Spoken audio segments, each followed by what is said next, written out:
ஞானேஸ்வரியில் அத்தியாயம் 18 ஸ்லோகம் 49 தொடர்ச்சி.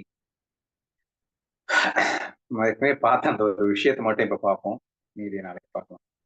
அதாவது ஸ்வதர்மானுஷ்டானத்தை முழுமையாக அனுஷ்டித்து வரும்போது அவனுக்கு ஏற்படும் நன்மைகள் என்னென்ன அப்படிங்கிறத எக்ஸ்பிளைன் பண்ண ஆரம்பிக்கிறாரு. அதுல வெரி ஃபர்ஸ்ட் திங் என்னன்னா வைராகியம் பிறக்கிறது. வைராகியம்னா என்ன? மனசுல எந்த விதமான ஆசைகளும் இல்லாமல் இருக்கிறது, விரக்த நிலை ஏற்படுகிறது. எந்த ஒரு ரதி நம்பை யார் மோகிக்க வந்தாலும் அதில் உதாசீனத்துவம் அப்படின்னு சொல்லியிருப்பாரு. அந்த மாதிரி ஒரு ஃபீலிங்க்கு தான் வைராகியம் அப்படின்னு பேர். ஸோ எல்லா விஷயத்திலுமே லைக் நாக்கு எந்த புலன் விஷயங்கள் அனைத்திலுமே அவனுக்கு ஒரு வைராகியம் வந்திருந்தது அப்படின்னு சொன்னா அது ஃபர்ஸ்ட் குவாலிட்டியா சொல்லியிருந்தாரு. இப்ப அது வரும்போது என்ன ஆகும் அப்படின்னா மைண்ட் உன் கட்டுப்பாட்டுக்குள்ள வருது அப்படின்னு அர்த்தம். இப்போ முதல்ல புலன்களை அடக்கினாதான் அவன் மனசை அடக்க முடியும் அப்படின்றதுல 2வது அத்தியாயத்துல ரொம்ப டீட்டெயிலா சொல்லியிருந்தார் இல்லையா? இது எல்லாமே இந்த கர்மயோகத்தினால உனக்கு சாத்தியப்படுகிறது. சுதர்மானுஷ்டானத்தை கர்மயோகமா பண்ணும்போது வைராகியம் வருது, மனசு முழுமையான கட்டுப்பாட்டுக்குள்ள வருது.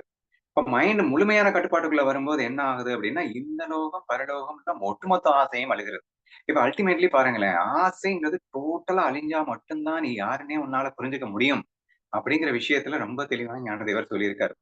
இன்னைக்கு நம்ம கிளாஸஸ்ல சுகம் அப்படின்னா என்ன, மனசுனால வர்ற சுகம் அப்படின்னு நம்ம அடிக்கடி பேசுறதுக்கு காரணம் என்னன்னா, மனசுனால நீ அனுபவிக்கிற சுகம் எல்லாமே ஆசையினால அனுபவிக்கிற சுகம் தான். மனசுனாலே ஆசைதான். மனசை கடந்த நிலைக்கு நாம் செல்ல வேண்டும் அப்படின்னு நம்ம டிஸ்கஸ் பண்றதுக்கு ரீசன் அதுதான். சரி, இப்ப 3வது பாயிண்டா என்ன சொல்றாருன்னா, இகலோக பரலோக அத்தனை ஆசையும் விடுபட்டு போய்விடுகிறது. அந்த நிலை 3வது பாயிண்ட்ல சொல்லியிருந்தாரு. அதை மட்டும் படிக்கிறேன்.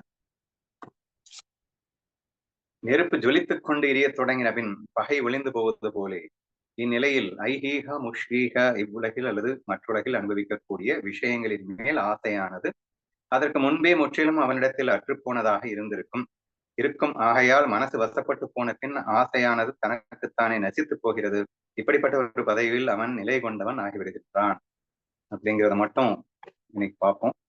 மீதியை நான் நாளைக்கு கண்டினியூ பண்றேன். ஸோ சிம்பிள், இவர் என்ன சொல்ல வர்றாரு அப்படின்னா ஆசை துளியும் இல்லாத நிலை அவன் படிப்படியாக பெறுகின்றான் அப்படிங்கிறத இங்க சுட்டி காட்டியிருக்காரு.